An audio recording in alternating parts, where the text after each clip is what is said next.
Let's start with the game at Old Trafford. Manchester United beat Crystal Palace 2-1. They were 2-0 up. Then they lost Casemiro to that red card that we will reflect upon in just a moment before Jeffrey Schlupp managed to pull one back, but they weren't able, Crystal Palace, to make their extra man count in the end because United were able to hold on for victory. This is what Erik Ten Hag, the Manchester United manager, had to say on that red card in the game. Clear. Casemiro started crossing the line. We have all seen that. No one can deny that. But I think when you see that incident, there are going many more players crossing the line. Also players from Crystal Palace. And they started and taking the risk of a bad injury. So I'm unhappy with the refereeing. Okay, so he's not happy. He thinks perhaps, I've read that he even thought more. If you're going to give one red, there probably could have been a few more in that definitely. game. First of all, the fact that Casemiro was sent off, was that the right decision? It was VAR that advised Andre Mariner to check it out at the monitor. Well, sometimes I get few. It annoys me, red cards, because you can get many different angles of many different, of course he grabs Will Hughes by the neck, and you can clearly see that. Okay, the rules tell you that you'll go straight away, but it's violent conduct they view it as. Yeah, it was a melee that involved a number of players. I mean, what is it with Casemiro and Crystal Palace? It's had two now.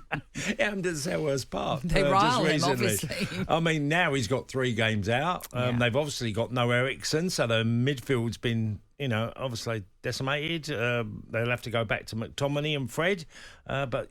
It was a game that was so comfortable for United, and that incident changed everything, really, didn't it? Schlupp get a great goal, and in the end, they've hang on. They hanged on to getting a decent result. But Casemiro is a very gifted player at doing the simple things in the game, but he's got a side to him that's quite feisty, quite clearly. Indeed. And yeah, it's a funny one, that red card, because you're right. You look at some of the angles and you'll say, well, what's he doing there? That's a definite red. And then you look at other angles and you'll be like, oh, it looks more like he's grabbing his shirt really more, but it is around his throat as such. But it's a difficult one.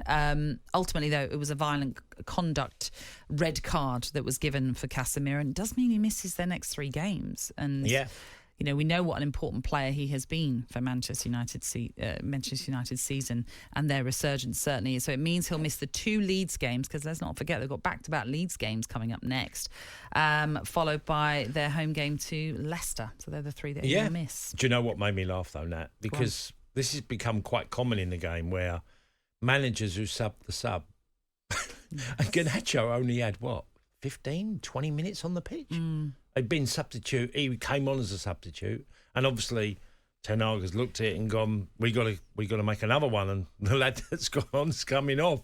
And look, it's always a possibility now with 5 subs that the sub's going to get. Well, this is true, and also because the fact they were down to 10, Palace were trying to score a second, if you like, or even try and go for a winner if they could have got themselves back into the game as such. And they ended up with 4 central defenders on the pitch. Erik Ten Hag put on Harry Maguire and Victor Lindelof to be alongside Lisandro Martinez and Rafael Varane. Goes to show he was just thinking we need to hang on to these 3 points. Team is more important than any individual, and if you don't like it, tough, get on with it.